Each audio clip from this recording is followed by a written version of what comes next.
because it was like, man, I mean, nobody knows how to handle that. I think we still are learning how the pandemic has and continues to affect us. Oh yeah. I mean, when you're talking about kids not understanding social cues, because think about it, when their minds developing on what does this expression mean, like people were wearing masks. Yeah. Everybody was, I mean, you saw everybody in masks except for your parents. Yeah. So yeah, that's huge. And then the education component of it, because being in the classroom and being online is two different things. They did a study, and this was years ago. This was like early 2000s, like 2005, something like that. And for college students, so you're talking about people who are beyond high school, you're talking about adults. If you took a class in person versus online, it was a letter grade difference. Really? Yeah. In person? Yeah. So imagine these little brains trying to form, and that's the only option that they have. So, yeah, man. So a lot of stress. But then I realized the importance of exercise. That's kind of the point. So then I'm like, okay, exercise makes me feel better. Why is that the case? And so I started to learn about, I'm like, maybe I need to just be more serious and more intentional about my health. And maybe that's kind of what kind of sent me down this path. It was around that same time I got serious. I learned about, got off the bad stuff around that time. I got off the alcohol, got off the sugar. Yes. And a lot of it was just trying to just stabilize myself in light of everything that was going on. But I got super serious about exercise. Yes. But so that's where that transition came from on that one.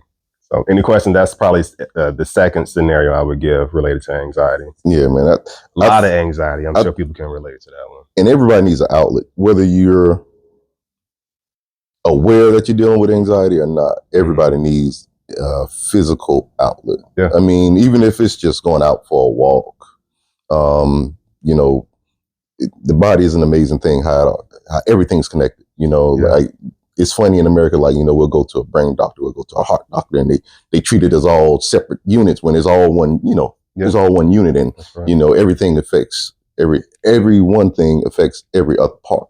Yeah.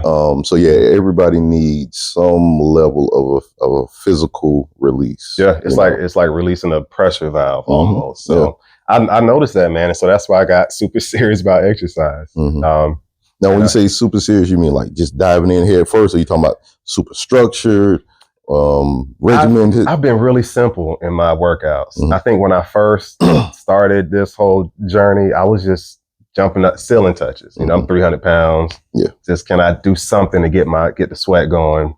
And then that didn't take long. Right. That didn't take long. Man. Yeah. So but I realized, I think I mentioned this last time, I got to break a sweat. So if I don't break a sweat, I don't notice the difference in the kind of the release or the relief, I guess. So I've kept that, man. I've always exercised, but I had to change the why. I changed my reason for exercising. It wasn't about weight loss. It wasn't about beach body. Right. No, it wasn't about it. It was about, this makes me feel better. Yes. I'm going to keep doing this. So yeah, the exercise came in. Question. Yeah. Music. Does music play into your equation with dealing with anxiety at all? Absolutely. Therapeutic? Absolutely. Now, does it matter, like if you're just banging away at the keys, or if you're trying to learn something, just the fact that you're actually playing gives you the effect? I think so. I think piano's hard, number one. And I'm not all that great. So stop downplaying it. Like, I mean, you're not Mozart, but you good, man. Like, and I gotta say it. So I'm learning the guitar. I've been playing a little over a year. Like, you're to the point where I can send you something like, "Hey, Jeremy, I'm learning this," and I know the piano part, and you can transpose what you need to have something go along with it. That's not beginner level at all. Well, I appreciate that, man. Yeah. I appreciate Receive it. Thank you. Thank you. I realized, man, if your practices are difficult, it makes the rest of your day a little bit easier. So my workout is really difficult, but after that, it's like, downhill. Yeah. Instrument, whatever it is, the guitar, the piano, anything, that kind of stuff, that kind of the bass. The bass. The bass. We thought we had a bass. We're trying to work on. Yeah. trying to work on a bassist. That's right. A bassist. That's right. So really, that's, exercise still is really important to me, but I changed the why. It's not about any of those. It's about the mental health benefits, I think. Yes. Yeah. Third, there was another, you got to say something?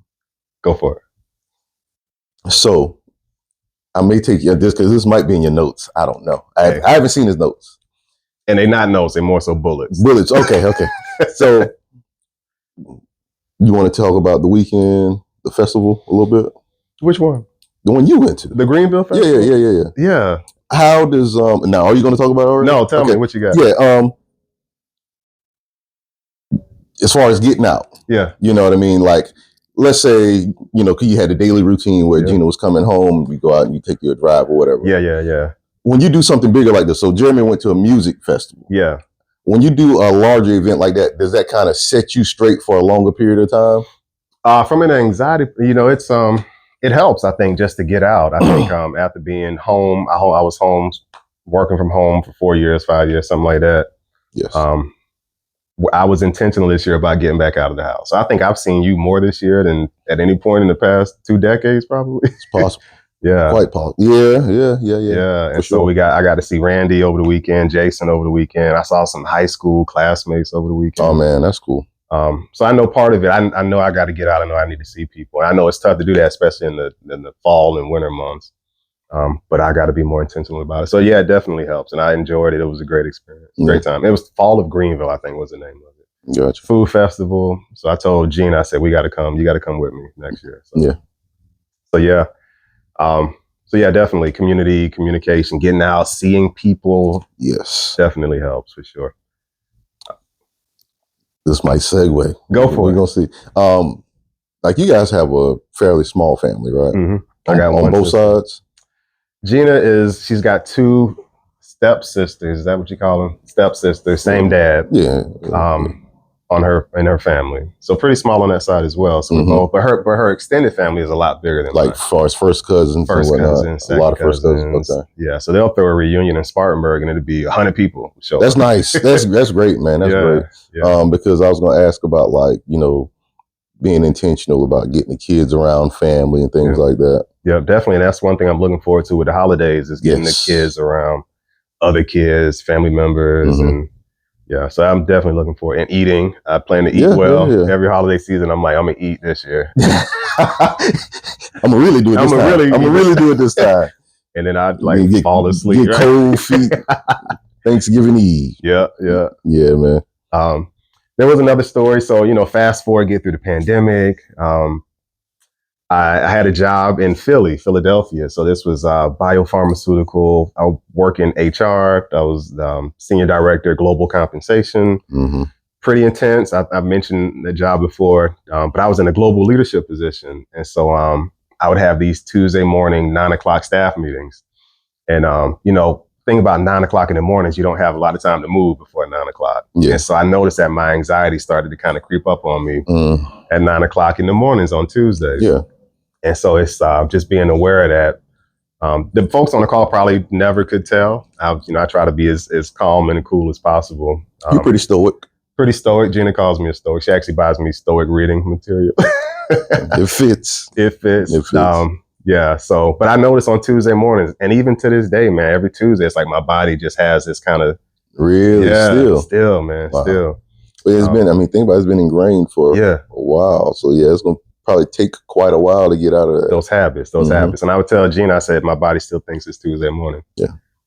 So great calls, great team, great job. It was just, I didn't have a chance to kind of release the valve before. So that was another example of Tuesday morning. I know I got to work out Monday night to get in front of it. I was about to say, would an intense workout from Monday night kind of alleviate a little bit? Absolutely. And it would take me, a good workout will take me a couple of days, man. It'll just kind of take the edge off. So I have to continue to do it. So I think those are probably 3 stories, some real life experience with anxiety. I did have a couple other things that I mentioned that I have. I've said before, I call these anchors, right? Yeah. So just things that I have around the house. I talk about all these things hanging up. We got plenty of stuff that you can't really see. You saw it in the last video. We'll do a tour. How about that? It'll be that would be tour. Cool. Yeah, hey, it's fine, man. We can take our time. Yeah. But I'd like to have anchors. Anchors are things that kind of keep you grounded during the day. Whatever, it could be a bracelet. I got stuff on. Necklace. I took my necklace off because of the microphone. We had some. Debo took his chain. That's all. But I have stuff hanging up as well. And so this one is something that I have looked at this thing so many times. I have it hanging right here in the garage, but it comes out of Matthew. So Matthew 6, Jesus, Sermon on the Mount, talking to his disciples, but your heavenly Father knows what you need before you ask him. That's right. So it goes Matthew 6, and then seek first the kingdom and its righteousness. These things will be added. Very popular scripture, but it ends with, therefore do not worry about tomorrow, for tomorrow will worry about itself. Today's trouble is enough for today. And that just kind of stops me, man. Whatever is, I'm like, today's trouble is enough for today. Most of my cares about something that's next week, next year, next month. Mm-hmm. And so this just helps to bring me present. Yeah, that's one of the verses. And I guess you could possibly say this about a lot of verses.